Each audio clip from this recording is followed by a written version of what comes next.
Hello, welcome to Bits and Bobs and Wild and Woolly episode 10, and today we're going to do some English paper piecing. So you can see Sarah's on the camera right now for me, and I believe my friend Debbie is on the computer for us.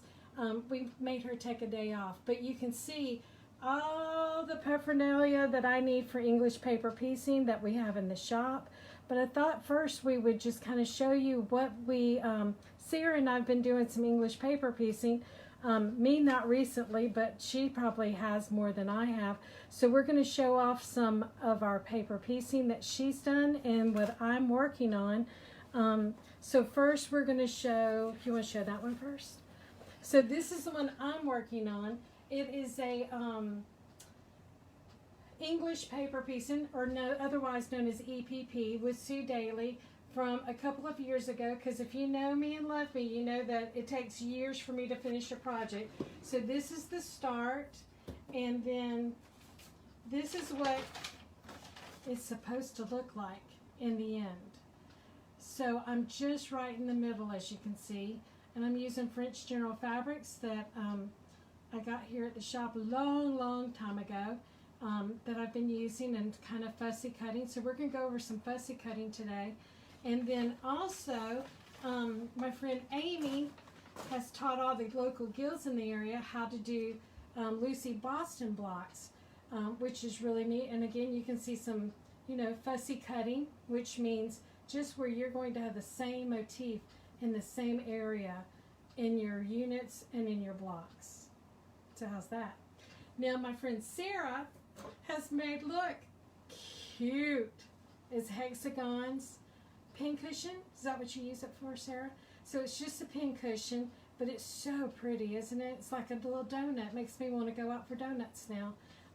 But it's just really pretty. I love the colors in it. And then our friend Alice did this class, if y'all remember, a few years ago.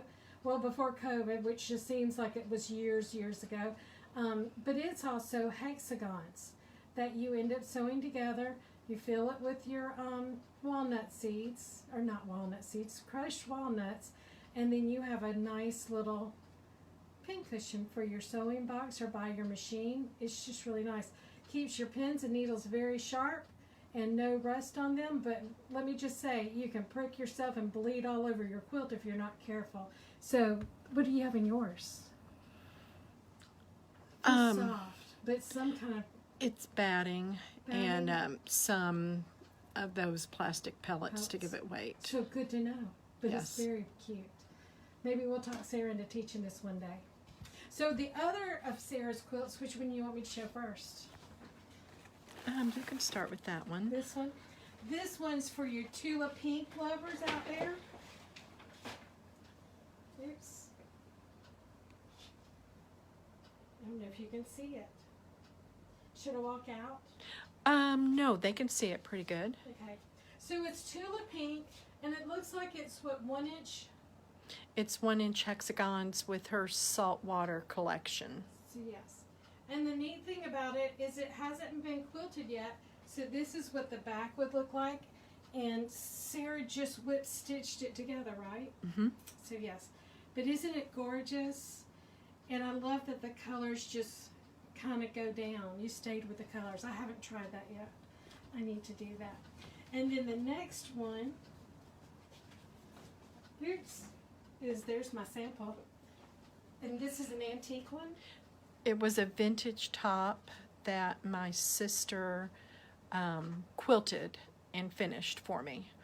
So very traditional grandmother's flower garden, which is very pretty. And did y'all know if you put green around it where the pink is, that's considered the pathways around in a garden. But if it's white, they say that's like the little white picket fences. If you didn't know that. But it's beautiful. And these look like they're about 2 inches, I would think, or 2.5. They're kind of nice size. Yeah. And then Sarah did the next one. Okay, I'm taking your needle. So Sarah did this one. I'm not going to open it all the way unless y'all want me to. But this one's huge, Sarah. It's a king size, just a scrap, and I believe those are 2 or 2.5 inch hexes. So it's very pretty. Did you whip stitch this too? Yes. And then had it quilted by Karen Kendo. It is great. And look, right here is some fussy cutting with the little fairies. Yes, I did do that. Pretty.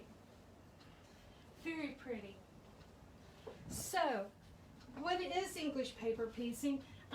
If you've done paper piecing, that's just where you sew through the fabric and the paper all at once. And this is where you take your paper, and we have 2 different techniques we're going to show you. And sorry, my sample went flying to the floor. Oops, I'll be right back. Oops. Sorry about that dead air space. So I glue based, just because I like it, and it's fun. You can see here's my hexagons, and again, it's just paper. It's kind of cardstock. We have them pre-cut for you from Paper Pieces, which is a company in Paducah. If you've ever been to Paducah, they have a store there. We have them in different sizes, different shapes, diamonds, and then of course the Lucy Boston honeycombs. And then we also have the big 2 inches, which is huge. We also have the Rotary Cutting templates, and it also helps you with fussy cutting for the honeycomb and for the 1 inch hexagon. The great thing about this is you can see that there's a line, that's your seam allowance. So you know you at least will have 1/4 of an inch, if not, this might be a 3/8 of an inch. Yep, 3/8 of an inch seam allowance. Which, I don't know about you, Sarah, but sometimes I try and cut mine a little bit big if I can. Because, you know, it's going to be there 300 years from now. My quilt's going to show up somewhere, probably in somebody's yard sale. So, here's my paper piece. Here's my fabric, and I just have little squares in my box. And I'm going to just lay it on there. And then I just use my scissors and kind of just whack the pieces on there. Hey, and if you're watching this, make sure you say hello to Sarah and Debbie. I'm sorry, look, I picked the dullest scissors, I guess, at my house to bring with me. Oops. And so I just want at least 1/4 of an inch all the way around. And so, oops, I'm going to put mine right over here.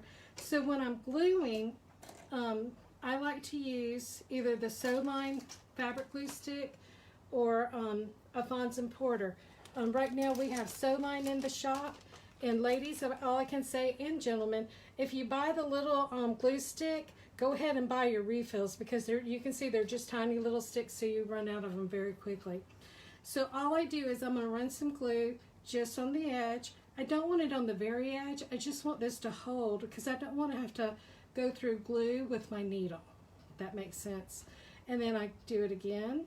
And you can see I'm not on the very edge. I'm just out where I know it's going to be caught by my fabric. And I'm just peeling it over.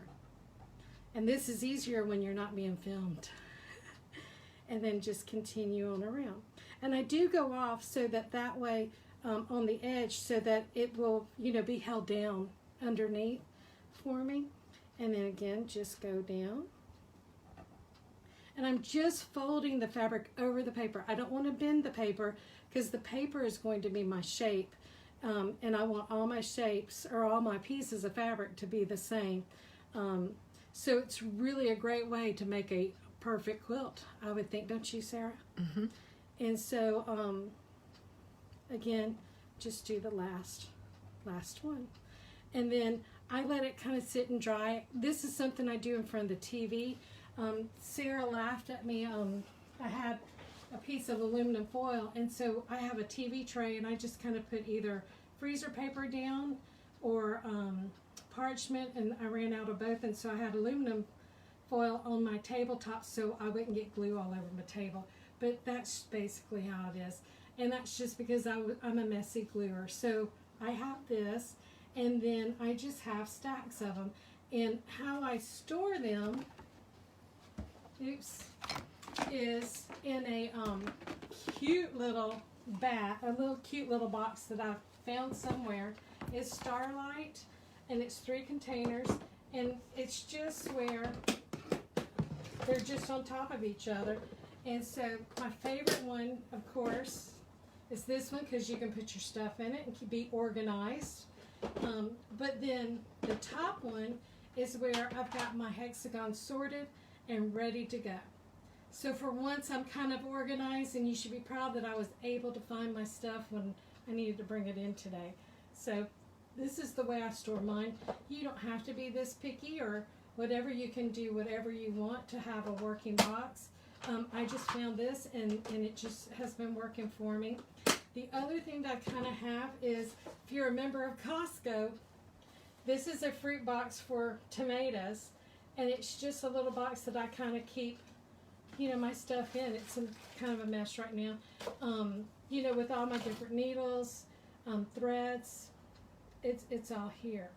So I'm going to show, we're going to swap a little bit so Sarah can show you how she bastes, because she does it a little bit different than what I do. So we're going to keep in order. So close your eyes so we don't get you sick. Okay, so I baste using paper clips, and I hand sew, and I start, I kind of center my paper piece on my fabric, and these were pre-cut hexagons, so there's not a lot of room to spare, so I try and be real careful, and I just kind of press that over. We do carry these in the store too. They're very nice. And then I always go to the opposite edge to make sure I keep my hexagon paper in the right spot. And tell us about the little paper clips. These little paper clips are Tim Holtz, and I tried big ones, but the threads get caught as I'm basting on the big ones a lot, so these little ones work really well. And I'm just coming around so you can really see what she's doing. And then I just continue around, putting all my paper clips on. I know my hands are in the way. And then I probably sit there while I'm watching TV, and I will paper clip all of them until I run out of paper clips, and then I'll do the hand basting part, and then I'll just start on another set. So when you hand baste, do you go all the way through the fabric and the paper? I do, because I found that it holds a whole lot better, and if you're doing a whole quilt top, you don't want to lose your pieces. So then I just use old thread that I have that's not really good for piecing or sewing anymore, and I usually start in the center of one side, and I always, this is just what works for me, I put my knot on the finished side, and I do one stitch on the side. And look, the sun has come out. And then I always make sure and stitch down each corner and get that corner nice and tight. Oops, we're out of frame. And I just keep going around.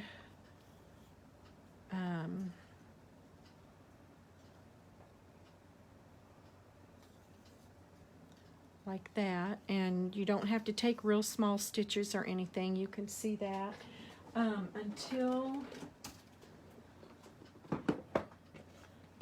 well, and she uses a little container box also to keep her stuff organized. Until, see, you can see this one is basted all the way around, and I finish on the top side, and I just go under. I don't even knot at the end. I just leave a loose tail, so then when I'm ready to take the paper out, I can just pull all those stitches out and pull that last knot out, and then the paper falls out.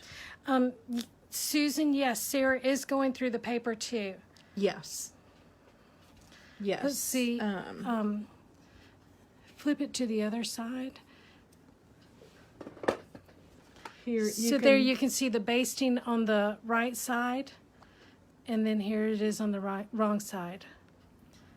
And you can see the holes in an old piece of paper that I've used. And you can use the papers. I've used them at least 3 to 4 times. Too neat. Okay, so I'm going to give you back the phone. Okay. And now we're back to Kim. Back to the camera. So now the other thing that you can do, and I'm just wanting to talk about just a little bit, is kind of fussy cutting on your hexagons. It's stuck to the front. Here's what stuck to me. Oh, it stuck to me. So we have, again, the hexagon templates here. That includes a, seam allowance. But we also have these sew together. They're 1-inch glue dots. I want to say it's by Riley Blake. And, well, it is by Riley Blake. And no, I'm not just trying to sell you something to sell you something, but I wanted to show you why I love these. So you take the dot off and it goes on the back of your template. It's sticky on both sides. And eventually it'll have to be replaced, but you can use it for a while. You can see, I don't know if you can see the seam allowance marking on that.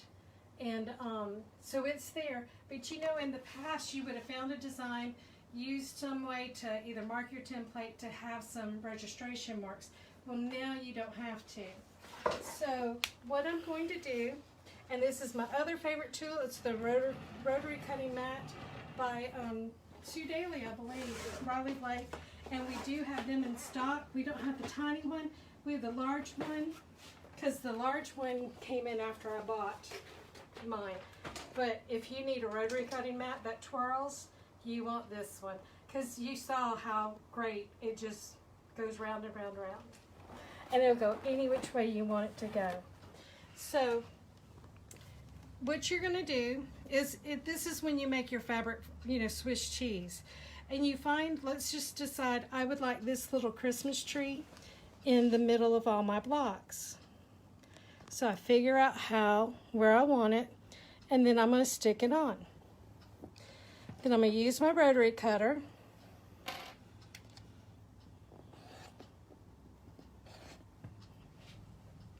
Twirl this on here.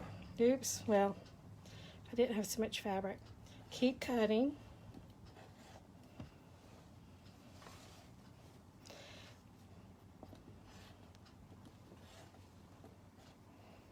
So there's my first Christmas tree. So normally, the Christmas tree would fall off, but you see it's still on. And so now what I'm going to do is match it to the next tree, which is right here. So I'm going to put it kind of right there. But you can see you're using the fabrics on the outside to see that you're matched up again. Does that make sense? And then you just cut around it. Again. You cut that off. Oops. Now I can twirl. And so the reason why you want the twirling mat when you're doing anything this small is so that you don't have to be bent over backwards to cut anything. So see now, look, I can have, oops. No, they don't all stick. So now I have 2 that are exactly alike. And I can take this one off. And so they're exactly alike, but I didn't have to mark up anything. I didn't have to pre-plan, draw around anything on the fabric. It's just all there. So that's fussy cutting. And again, that is using the glue dots from Sew Together and Riley Blake. And we just have the medium size. You get 24 little stickers, and they just work wonders. And you can find other uses for them. Excuse me, now we gotta have some water. So now I'm going to, I'm sewing these little rosettes, little flower gardens together. And we're just gonna show you how to, is there any questions so far? We should ask that.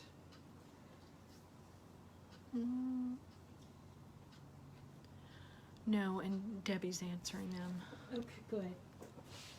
So you just would lay this out however you want to, and apparently I pulled out some of them that don't belong, but we'll just pretend that they do. Or maybe I did mean to do it that way. So see, I can do a different design. And in this way, it almost will look like the stripes here are being braided in and out. So it's just an idea. But to start this, you're going to use, my favorite thread to English paper piece with is Superior So Fine. It's a polyester thread that is a 50 weight, I believe. Yeah, 50 weight. The reason why I like the polyester instead of the cotton is it's a little bit stronger, but it's also thinner, so you really don't see the stitches. Both Sarah and I whip stitch on our pieces together. There's other ways of doing it, but we're just going to show you whip stitching today. And you're just going to cut off some thread. If you have a nice pair of scissors to cut, I'm getting rid of those, I promise. Debbie's probably saying, see, that's what happens when you cut paper with your scissors. Let's thread my needle. Sometimes I do use, and most of the time I do, I either use a thread Heaven or So Fine's thread gloss. Basically, it's beeswax, and you're just going to run your thread through it. I was starting to say ribbon. Sometimes you can do it twice. It's just putting on a coat of beeswax onto your thread, so it kind of helps to make it stronger, because we are going to be doing some small stitches going back and forth, and it just makes your thread stronger, and it helps it not to tangle so much also. And I'm doing a quilter's knot, which, if those of you who don't know that, you put your thread down on your index finger, put your needle, make a cross, hold it all together, wind your needle or your thread 3 times around the needle, hold it all together, and then you're going to pretend you're sewing, pull the needle through, oops, and then you have this perfect little knot at the end. Not that you need a perfect knot, but sometimes you do. So I'm going to sew these 2 pieces together, so you know it's going to go that way. And you're using a single strand of thread? I'm using a single strand thread. Do you use more than one? I use a double. You double? I just do one. If your stitches do show, don't worry about it. You know, it's going to happen. I use like the neutral color thread or a light gray. You know, that's up to you. Now I know I'm sewing this one's together, and I'm using my sew tights, but we have sew tights, which is what I use for my English paper piecing. What do you use? I use the sew tights. The sew tights. Sew tights are very strong magnets, and look, there's my needle on it. Who knew? I use the sew tights because it's nice and flat. It's a magnet on both sides, and it's going to hold my pieces together, and my needle, my thread just won't get tangled up in it. In the past, I've used clover clips, which that works too, and I would just put it on one side and keep it there, but sometimes my thread would get hung up over here, and I mean, it just takes a second or two to untangle yourself, but I like the sew tight so that I don't get anything tangled up. So again, I'm sewing this one. I'm just going to come up. I like to bury my knot in a fold, so I'm going to just, I think I overglued this one. I'm going to go just like that. And sometimes I do sew, I sometimes use a thimble so I don't have the end of the needle going into my hand. When I'm at a corner, I kind of will do it twice. Oops. And I might do a locking stitch. Do you do that? I do a locking stitch at every corner, whether I end my thread or not. So I'm trying to see, Sarah, is it a good picture? Yes. So, and ladies and gentlemen, in case you're there, I'm just, you know, it's a whip stitch, so it's coming out there, just going on the other side, and I probably do mine too tight. I mean, I do small stitches because it's just the way that I was taught. Some people might make it a little bit bigger, but I just kind of do it small. I do really small too. Do you? Yeah. And you're not sewing through the paper. You're just on the fold of the fabric basically, and you're just going to. Sorry, my finger's sticking to my new sew tight. If you got we have the newer packs, but I read recently if you bought one of the older packs, they used a different glue to sew them down to the pack, and so that's why I still have some glue on my thing. I need to soak it in some goo stuff. Goo be gone. So that's it. I'm trying to think, what have we got new this week in the shop? We did get some new K facets. If y'all love sunflowers, geraniums, kind of some mum kind of flowers in just beautiful colors.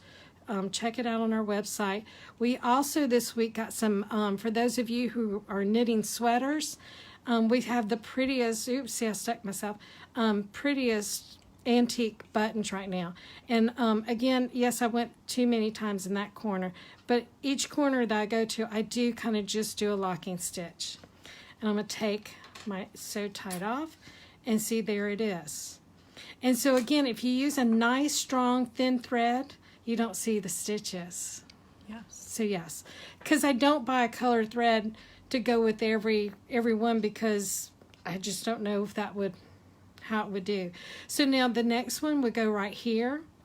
And so it's basically up and down where you can do it.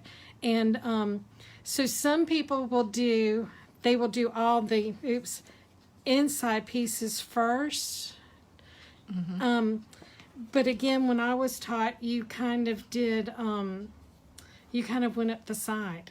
It, you know, you did the side, and then when you came back, you could do here and then go up again. So again, that's up to you, what you want to do. It's either way. But again, it would just be holding the two pieces together, and I don't think I won't put that one there. I now know why I did this. Yeah, it's going to go that way. So I'm going to do this side, and you can see the pieces just match right back up to each other. That's the great part about this. If you've never sewn before and you think you want to sew, it's a perfect project, because it's going to be, oops, it's going to work out right. And see, these things really love to stick. They love to stick. I like using the round ones and the rectangle ones. And like I said, you just, you know, finagle it until it's gone again.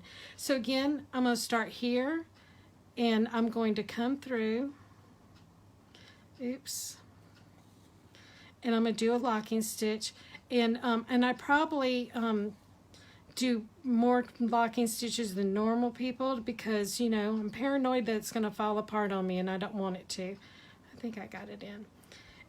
If your needle, you know, if your thread becomes tangly, I'm going to go up just a little bit.